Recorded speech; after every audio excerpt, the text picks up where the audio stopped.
Hi guys, it's me, your Master Teacher Jello. For today's video, I will show you how to find the variance and standard deviation of the sampling distribution of means with replacement.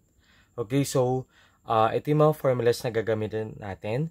For population mean, the formula is given by population mean is equal to the summation of x divided by n. Okay, and for the population variance, so sigma square is equal to the summation of the quantity x minus population mean close squared divided by n. And then for the population standard deviation naman, so guys, ito, get the square root of the variance. Okay?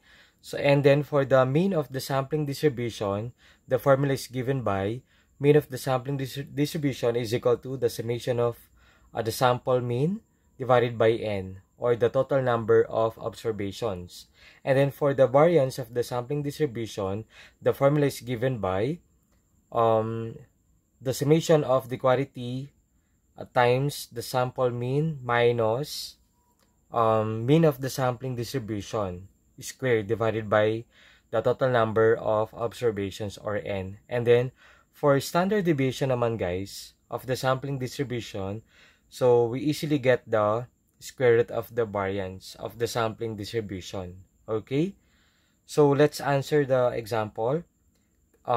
Consider a population with values 2, 5, 7, and 8.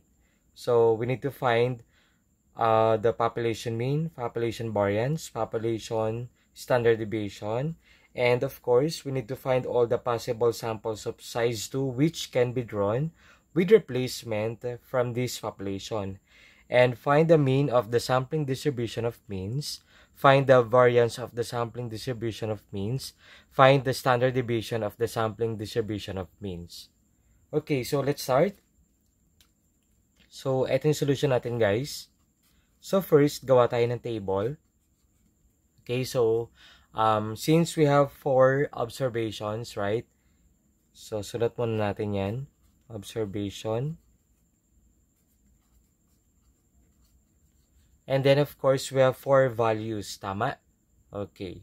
Ng x natin. So we have 1, 2, 3, and 4. Okay? And then sa x values natin guys, so we have 2, 5, 7, and 8. So 2, 5, 7, and 8. So after dito guys, get the summation. Okay? So ito, summation yan. Summation of x. So 2 plus 5, 7 plus 7, 14 plus 8, we have 22. Gets? And then, sabi sa letter A, find the population mean. Okay, so solve natin yan guys. Sulat ko muna rito. For the population mean,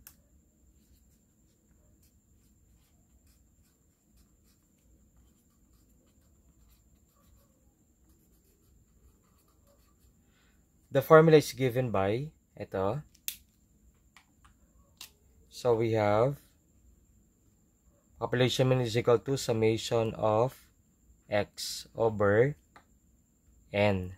Okay. So guys, dito, we need to substitute lang. Okay, summation of x, which is 22. Right? And then yung n, total number of observations natin. So we have 4. Okay?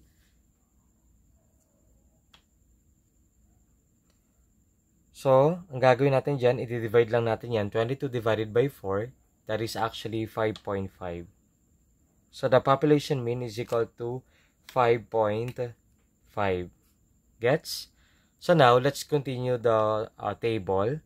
So, dito guys, i-extend natin yan. So, we have x minus population mean. Okay? So guys, dito, so we have 2, tama? Okay, so x kasi, minus the population mean, which is 5.5. So every observation, we need to subtract it by 5.5. Okay? So we have 2 minus 5.5, that is equal to negative 3.5. So hindi ko na isusulat dito guys, yung 2 minus 5. So that is negative 3.5. When we subtract 2 by 5.5. Gets? And then 5 minus 5.5 kasi yung population mean natin which is 5.5. So, kaya nagsusubtract tayo doon. So, that is actually equal to negative 0.5. So, 7 minus 5.5, 1.5 yon.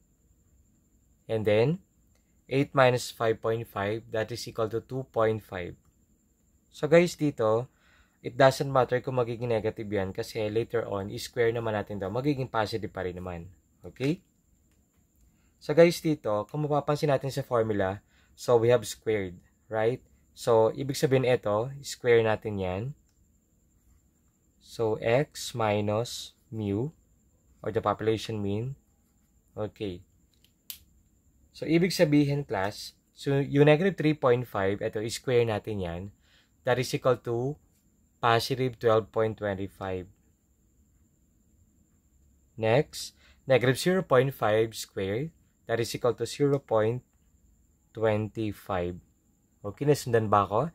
And then, 1.5 squared, that is equal to 2.25. And then, 2.5 squared, that is equal to 6.25. So, guys, dito, sa formula natin, okay, so we have a summation, right? So, therefore, ang gagawin natin yan, guys, get the summation. Okay, so this is actually equal to, ayan, so x, quantity x minus population mean squared.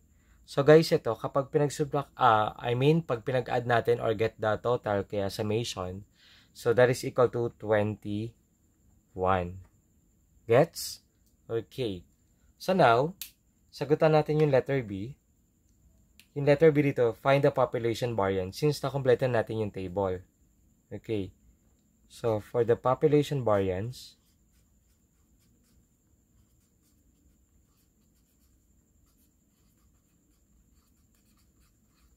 so the formula is given by, ito yun guys. So, we need to plug in or substitute only. Okay, sigma square is equal to the summation of the quantity x minus population mean squared divided by n. Okay. So, guys, dito, since na kuha natin summation yan, ito yan, guys. Okay. So, that is equal to 21. Gets? And then, yung n natin dito ay 4. Tama?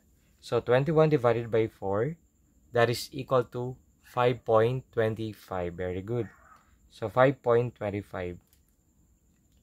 So, the population variance is equal to 5.25. So now, let's solve yung letter C naman. Sabi natin sa letter C, find the population standard deviation. Population standard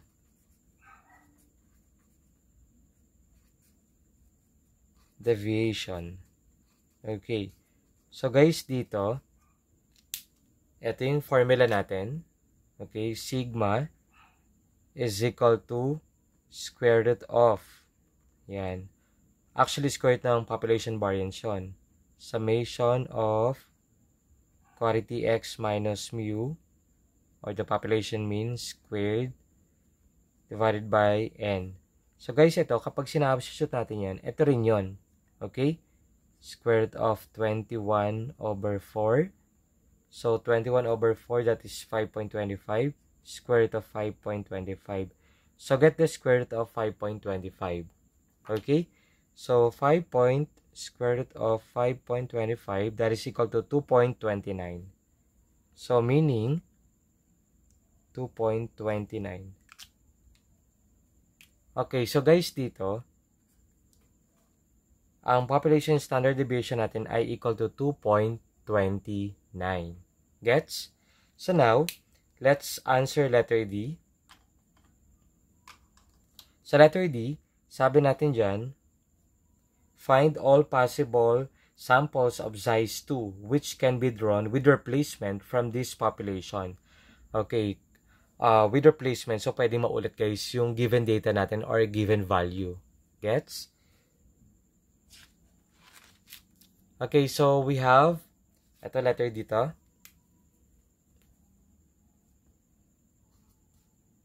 Ayan. So, we have a sample, right? Okay. Sulat ko muna. So, by the way, we have population values which are 2, 5, 7, and 8. Tama? So, we have, sulat natin sa taas to para hindi tayo malito. So, we have 2, 5, 7, 8. Ayan. And then, for the sample, since with replacement, okay, sample size 2, so dalawa lang siya. So, meaning 2, 2, pwede maulit yan.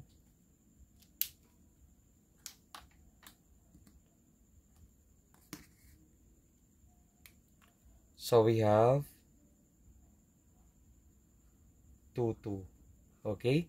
And then, next, 2, 5. So, since we have 4 values, so, ibig sabihin, we have 16 total observations. Okay? So, hindi ko na sulat dito yun. So, we have 16. So, 2, 5. And then, 2, 7. And then, 2, 8. Gets? Next, we have 5, 2. Since with replacement, pwede maulit 5, 5. 5, 7.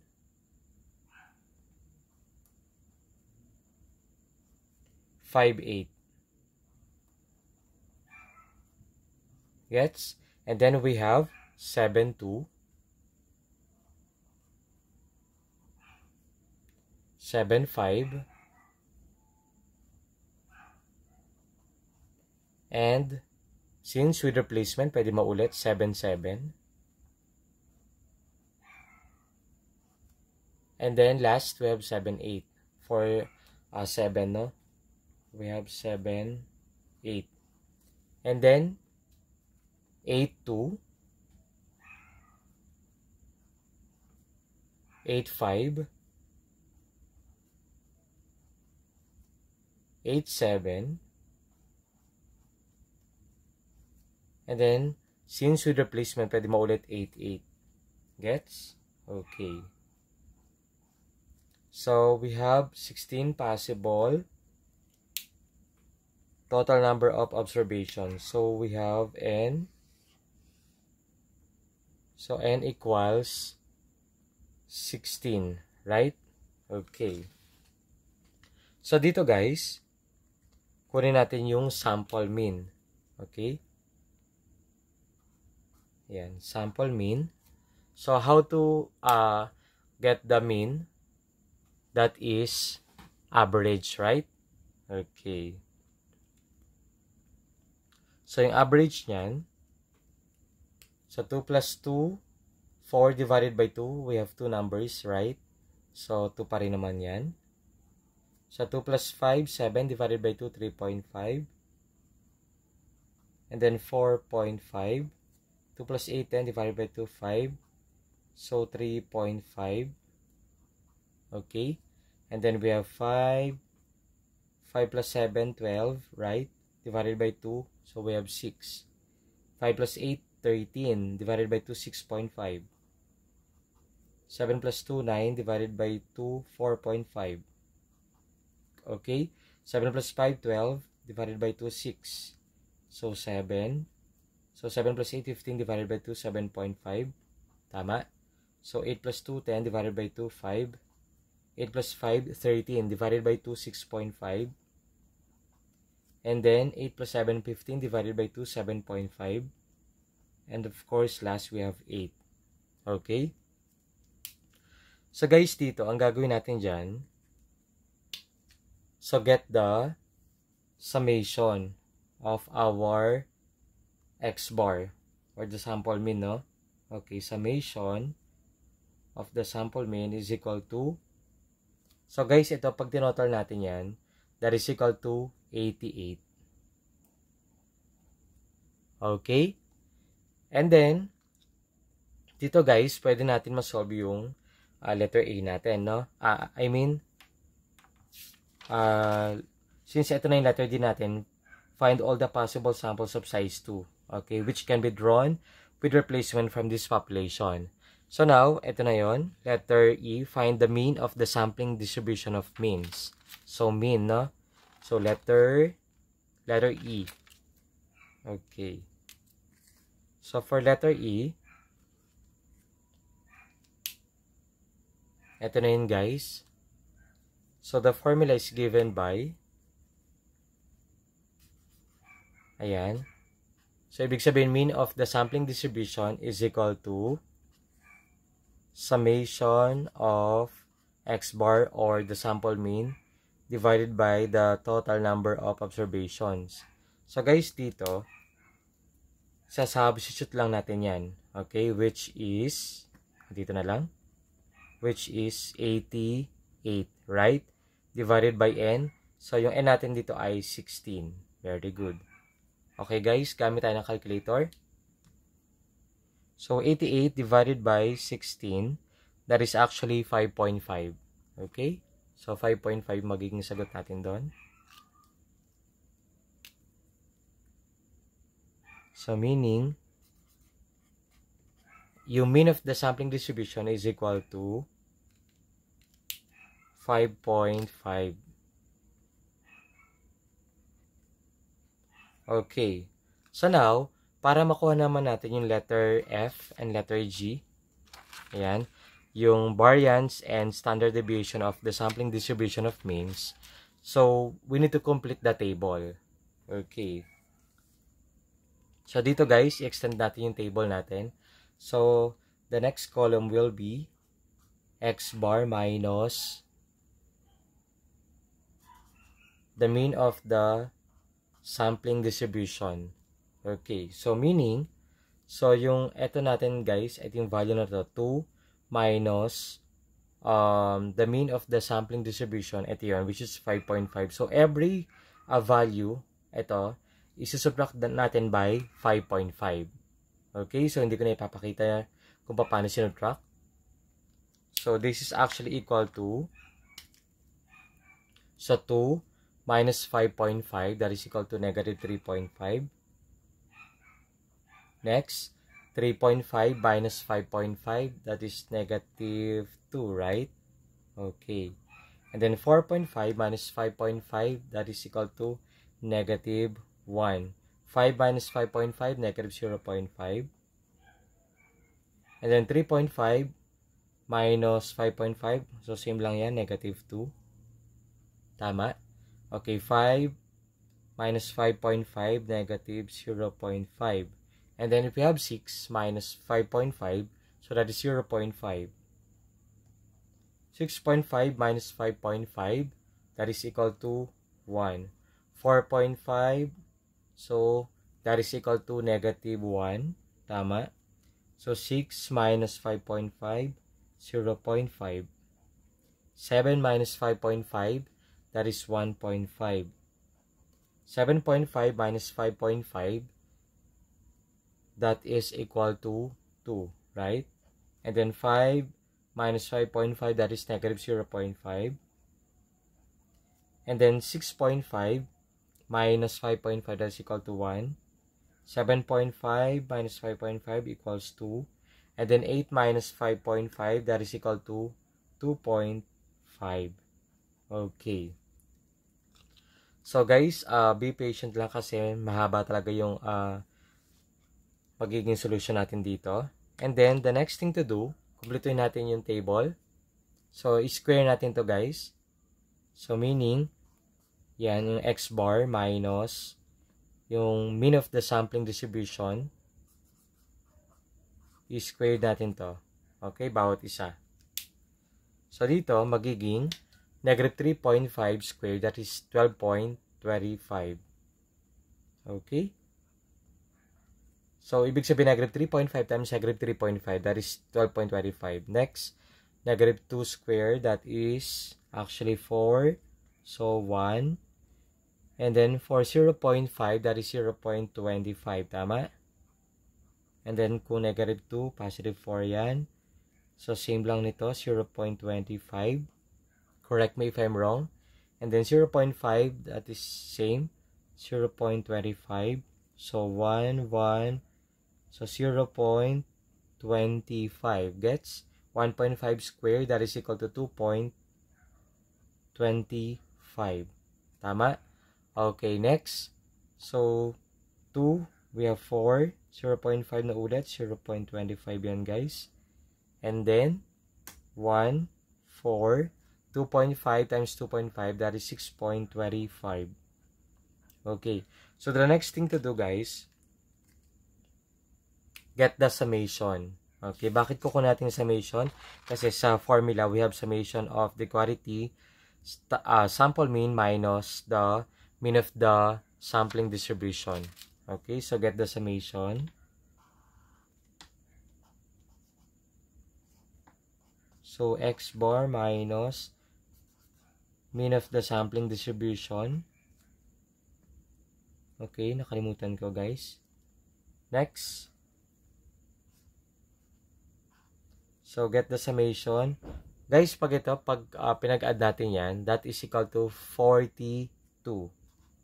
Okay. Next. So, we have letter F. Okay. Sa letter F natin, get the variance of the sampling distribution of means. Okay, the formula is given by ito yun.